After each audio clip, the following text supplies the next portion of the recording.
Korang hati-hatilah masa masuk duit dekat Maybank.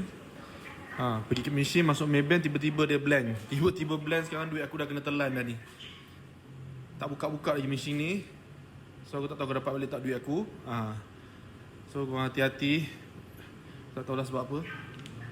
Tiba-tiba dia blank tadi. Dia blank, duit aku dah masuk, pum, hilang.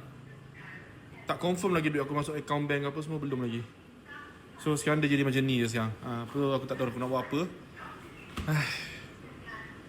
Tengah try call lagi Maybank ni, tengah call. Wife aku tengah call sekejap. Jam aku, jam.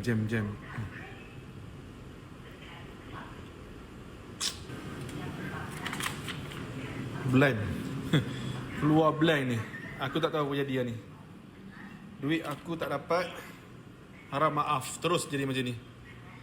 Tergendala duit aku. Allah Akbar.